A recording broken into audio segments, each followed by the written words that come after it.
Store room में गया train के and got me tetra pack of water. You don't have to pay anything.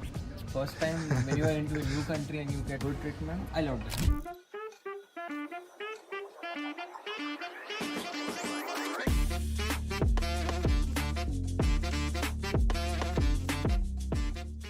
और एक चीज़ लाइक द थिंग्स जो इंडिया में बहुत चीप है यहाँ पे बहुत सुपर एक्सपेंसिव है. अभी एग्जांपल दूँ, मेरा चाबी टूट गया था घर का खोलते टाइम. तो लैंडलॉर्ड बोला कि तू जाके बना के आ जा. तो मैं 2-3 की शॉप्स में गया. दे वर कोटिंग 70-80 यूरोस फॉर की. तो एक पॉइंट में ऐसा था कि न्यू स्किल फॉर मी. मैं खुद बना रहा हूँ. वो डेंजर है. मैंने सुना है कि अगर अपना की लॉस्ट होता है हाउस का तो फिर पूरे अपार्टमेंट का चेंज करना पड़ता है. और फिर कुछ स्टेट्स में ये भी रूल है कि you have to go do a FIR और FIR का कॉपी लेके जाके जब तक आप की लॉक स्मिथ बोलते हैं उनको ना, तो उनको जाके तो वो FIR का कॉपी नहीं दिखाएगा unless and until they won't make your copy of the key as well. And you sometimes also need a confirmation letter from the landlord कि I have sent my tenant. ऐसा. These things are good I guess like for security reasons but insurance भी है. There is one liability insurance. हाँ. India में it's too common. Like train से उतरते उतरते किसी का फोन गिर गया या फॉर एग्जांपल धक्का मार के चश्मा, तो who will pay for that. यहाँ पे there is a liability insurance. The insurance will take care of the Right. सो इट्स अराउंड 5 euros per month something like that. Right. But it's a good. तुम लोग ने और कौन सा इंश्योरेंस ले रखा है हेल्थ इंश्योरेंस के अलावा? हेल्थ इंश्योरेंस ही है. अच्छा. टीके. Okay. What are the things you guys don't like other than this? Or let's talk about liking as well थोड़ा. पेपर वगैरह तो बहुत है. मतलब हम लोग का जब वो टीके वो सबका हो रहा था प्रोसेस, तो लिटरली OTP भी एक लेटर में आता है. वो आने के लिए 1 वीक लगता है. मतलब OTP आप भेज दो ना मोबाइल पे, कितना ही टाइम लगता है. But for that also we get a letter. तो उसके लिए रुको, फिर वापस वो एक्टिवेट होने के बाद उसका एक्टिवेशन के लेटर के लिए रुको. तो बहुत बहुत बड़ा मे प्रोसेस बी वो है. डेटा प्राइवेसी लॉज एंड हाँ. काफी स्ट्रिक्ट है यहाँ पे. GDPR बहुत स्ट्रॉन्ग है इसीलिए. आई मीन जर्मन नंबर पे आई डोंट थिंक मुझे एक भी बार स्पैम कॉल मैसेज आया है 6 महीने में. इंडियन नंबर पे अभी भी आते हैं. जर्मन नंबर पे सर स्कीम बेचना है क्रेडिट कार्ड. ये है. हाँ. Okay, what else do you guys like? Silence. Silence, yeah. Like I can. There's no honking. There's very less honking. I love that. Really love that. Clean environment weather. मतलब उधर के मुंबई के comparison में देखें pollution ही नहीं है. मतलब ऐसा फील होता है कि अंदर तक ऐसे सांस जा रहे हैं. लंग्स यहाँ के फंक्शन हो रहे हैं.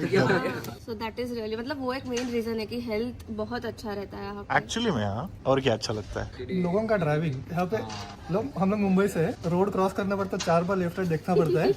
यहाँ पे तो ठीक है, फर्स्ट ऑफ ऑल क्रॉसिंग पे सिग्नल्स होते हैं. अदर देन दैट अगर हम लोग क्रॉस कर रहे हैं और गाड़ी है, वो लाइक 100 मीटर पहले रुक जाते हैं. सही है. Just stop for you. I feel so privileged when starting में तो समझा ही नहीं कि अरे ऐसे रुक क्यों रहे हैं. पहले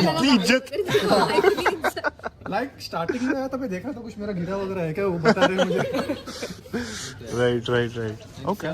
Some people like मेरा first journey like I landed like I got my flight from Delhi to Frankfurt. Then I took a ice train. So I had to spend my night in Frankfurt itself. तो उसके बाद I was completely tired. No one, I had to carry my 2 big large bags. और उसके बाद मैं ice train का book किया था. आइस ट्रेन के अंदर गया एंड गलती से मुझे पता नहीं था, मैं फर्स्ट क्लास में चढ़ गया. मेरे पास था सेकंड क्लास का ticket. And the ticket checker he came and I just asked him कि is this ticket valid? So he just saw and मुझे तभी पता नहीं था तभी भी कि फर्स्ट क्लास है कि सेकंड क्लास है. तो मैंने देखा था 1 और डॉट किया था. I think it's a first class but and the coach was so empty and lightings were एकदम ऐसा डिम, ऐसा रिक्लाइनिंग चेयर्स एंड एवरीथिंग. फिर मैं से पूछा उसको क्या मैं अलाउड टू सिट. तो उसने सब देखा, ऐसा नाम किसी का था नहीं रिजर्व, क्योंकि यहाँ पे ट्रेन में if the seat is been reserve there is a name of your thing. तो फिर उसने बोला हाँ you are allowed to sit here. मैं बोला ठीक है ओके. बाद में मेरे को पता चला कि वो फर्स्ट क्लास था. एंड फिर उसने फिर भी मेरा लाइक पूरे जर्नी में कुछ ऐसा अलग से ऐसा उठाया नहीं. But he said you can enjoy journey, it's fine. Train में भी एम्प्टी था एंड मेरे पास पानी नहीं था तभी वो टाइम पे. And you don't get water anywhere like India की ऐसा जाके पानी दो. बिस्लेरी दे दो. मेरे पास पानी नहीं था. तो तभी मैं गया, उसको वापस पूछा कि do you have some water like. तो उसने बोला कि don't drink the washroom water और टॉयलेट. मैं बोला I was not planning to but it's common like you can tap water पीते रहते हैं इधर you लोग. can directly drink the tap water. But उसने फिर स्टोर रूम में गया ट्रेन के एंड वहाँ से ही open and he got me tetra pack of water. और फिर उसने मेरे को ऐसा दिया and he said it's you don't have to pay for anything. Nice. It's really good like for first time when you are into a new country and you get like so good treatment.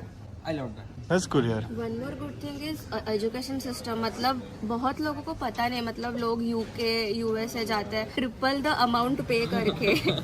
तभी हम लोग जब बोलते हैं अभी even though we are in private university but फिर भी हमारा जो खर्चा है इट इज सिग्निफिकेंटली लेस. अगर हम लोग ये यूएस या यूके जाते हैं तो बहुत खर्चा होता है. बट एंड अगेन ऐसा नहीं है कि खर्चा कम है तो सिखाते कैसे रहेंगे. The teaching is really good over here. So script मतलब अभी हम लोग तो देख रहे थे हम लोग का जो स्क्रिप्ट है ISM का, और मेरा एक फ्रेंड है IIM में, हम लोग का स्क्रिप्ट सिमिलर है, कुछ फर्क नहीं है. अच्छा, wow. That is also good. मतलब प्रोफेसर वगैरह सब PhD लेवल के रहते हैं तो अच्छा सिखाते हैं. I would love to not directly contradict, but there is something like maybe it's a effect that it's a TU or something, but you need to know that if you are into a prototyping a product or something, it is going to take significantly a very long time than what it gets done in India. Like you could get your product done maybe in 3 months or so, collaborate with everyone, but here properly you have to start with the papers, you have to do the research, you have to do it, and before you see anything tangible it's going to be easily 8 to 10 months. And you're talking about this in your university, in TU. Yeah, like we are from robotics. So I personally am completely that prototyper that go into it, and when you work, study it and make it. But in a TU something like that is not even evidently visible. We couldn't even see it. And there was another major difference that I saw. It is like you would expect that if you are more in a hands-on university, the courses you would be studying would be more experience oriented, and the credits you get is also more directly utilizable, but it is not always in effect. Like I've seen enough courses that are properly just there to fill the credits and somehow. Yeah, just pass or fail or just complete. I mean, it's not adding much value to what you're doing. And if you assume that just by skipping a different country and going to a different college, if you are going to gain a lot more, then it's not always. I mean, if you don't make your correct college choice, like unless you want research properly, only then get into TU. TU, yeah. If you want to get job ready, go into FH or maybe some like applied sciences university.